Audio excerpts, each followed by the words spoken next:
bonsoir à vous tous et soyez les bienvenus dans votre émission à la recherche de l'amour. Vous savez que la félicité sentimentale existe, comme on le dit souvent. Et beaucoup de personnes, malheureusement, lorsqu'on parle de félicité sentimentale, de par tout ce qu'elles voient, de par tout ce qu'elles entendent, de mauvaises expériences, parfois ces choses sont encore enracinées à l'intérieur de la personne. Mais il faut vous donner une opportunité de pouvoir changer cette situation. Peu importe si vous êtes une personne qui, par le passé, avait vécu des choses qui vous ont marqué, vous avez eu des mauvaises expériences, ou tout simplement, vous êtes une personne qui avait été contaminée par les mauvaises expériences de votre entourage. Donnez-vous l'opportunité de pouvoir construire une vie sentimentale stable. Donnez-vous l'opportunité de pouvoir restaurer votre mariage. Si vous êtes déjà marié, peut-être vous êtes marié sans les bases de la vie à deux. Et malheureusement, aujourd'hui, vous vivez des situations difficiles, je dirais même catastrophiques, et vous ne savez pas comment faire. Nous sommes là pour vous dire que la solution existe. Et vous qui peut-être avez déjà mis de côté votre vie amoureuse, votre vie sentimentale, vous disant que ça ne vaut pas la peine d'investir, alors vous vous trompez. Ça vaut la peine d'investir dans la vie sentimentale. Lorsqu'il y a un bon investissement, il y a aussi un bon retour. On va voir en ce moment l'expérience d'une personne justement qui est en train d'investir dans sa vie sentimentale en participant des conférences de la thérapie de l'amour avec nous tous les jeudis. Juste après cette expérience, on se retrouve.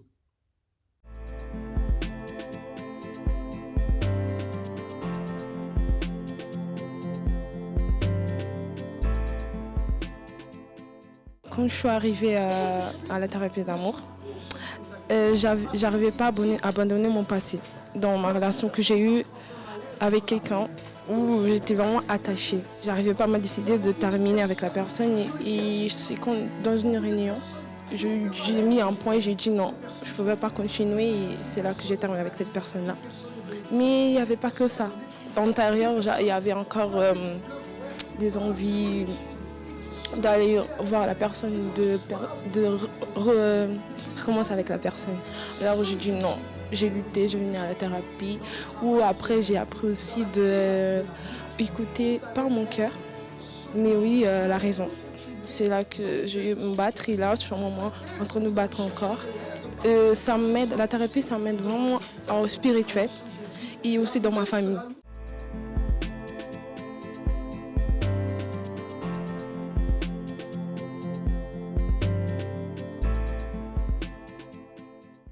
Voyez comme il est bon de participer des conférences de la thérapie de l'amour. Parce que ce que nous recevons, ce que nous apprenons et que nous mettons en pratique avec foi dans notre vie, portera toujours des fruits, apportera toujours des résultats. C'est la raison pour laquelle nous vous invitons toujours.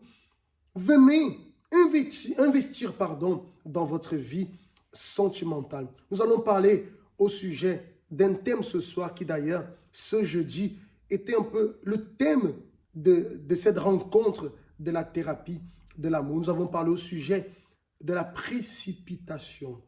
Beaucoup de personnes commettent de grandes erreurs dans leur vie sentimentale à cause de ce mot, précipitation. Lorsqu'il y a la précipitation, on comprend très clairement qu'il n'y a pas de réflexion. La précipitation est signe qu'il n'y a pas de réflexion. Et le manque de réflexion dans certaines décisions qui concernent la vie sentimentale finissent par causer de graves dégâts. Alors, que dois-je faire, pasteur, moi qui suis célibataire et qui ai le désir, bien sûr, de rencontrer une personne de bien pour pouvoir construire un futur sentimental? Éviter la précipitation. On parlait au sujet de Moïse, qui ne s'est pas précipité. Moïse qui a appris à rester à sa place. Souvent, on voit le jeune célibataire qui veut apparaître, qui va à tout prix attirer l'attention sur lui. Pourquoi? Parce qu'il y a cette précipitation dans son intérieur de vouloir à tout prix rencontrer quelqu'un. On voit cela aussi parfois de la jeune célibataire. Il y a cette précipitation l'amène à avoir des attitudes, je dirais même, ce n'est pas elle-même, mais parce qu'elle a peur de rester dans l'ombre, alors elle finit par prendre des attitudes, s'avancer trop vite. Je dis souvent que la personne est gratuite. La personne est gratuite, elle se donne facilement. Et ça, ce n'est pas bon, c'est un mauvais point. Il faut être conquise pour vous qui êtes jeune femme, pour vous qui êtes femme, pour vous qui êtes jeune homme, pour vous qui êtes homme. Il faut se faire conquérir, il faut se donner de la valeur. Se donner trop facilement nous fait perdre notre propre valeur. Et ça, ce qui est à l'origine, c'est la précipitation. Savoir laisser les choses suivre leur cours, savoir attendre le bon moment, savoir demander les bons conseils qui vont vous amener à pouvoir construire quelque chose de véritable. Parce que tout ce qui est basé sur la précipitation, c'est comme un feu de paille. Tout a l'air de bien commencer, mais tout finit très vite aussi. Malheureusement, beaucoup souffrent aujourd'hui des conséquences d'une précipitation. Dans le mariage, souvent, une décision qui a été mal prise. Le mari qui s'est avancé à dire des choses dans la précipitation a fini par blesser son épouse et vice-versa.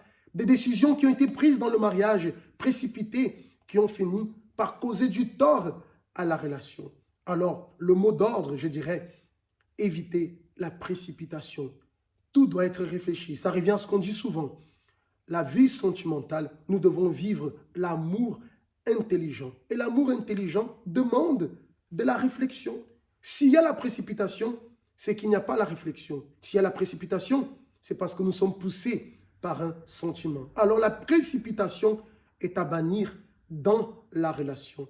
Mais la réflexion, l'intelligence doit être établie afin de prendre des bonnes décisions, de savoir agir comme il faut pour que nous puissions avoir un mariage béni, une vie sentimentale bénie à l'image de ce que Dieu désire. On va voir en ce moment une autre expérience d'une personne qui participe des conférences de la thérapie de l'amour.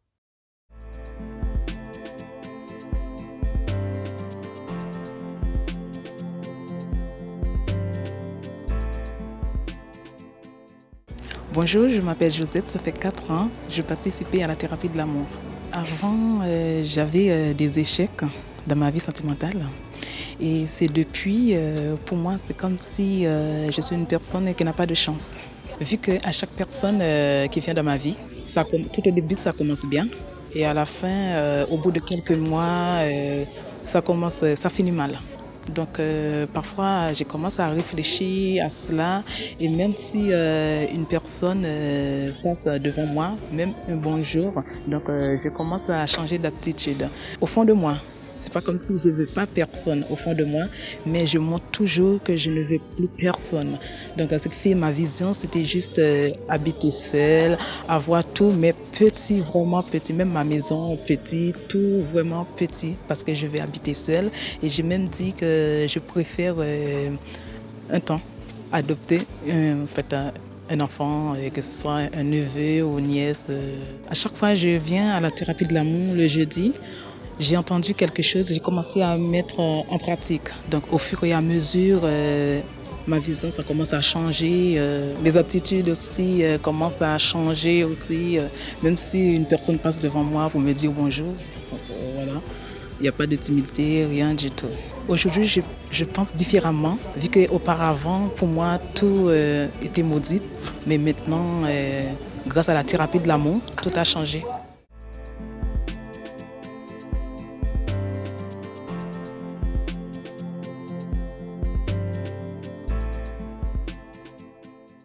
Voilà, très chers amis, nous arrivons déjà à la fin de cette émission pour aujourd'hui. Et n'oubliez pas, ne vous précipitez pas. Laissez-vous conduire par Dieu. Demandez la direction de Dieu. Approchez-vous du pasteur, approchez-vous de l'épouse du pasteur qui vous donnera les bons conseils, des conseils de foi. Et la foi n'est pas pressée. La foi, c'est agir à temps et aussi la réponse vient au bon moment.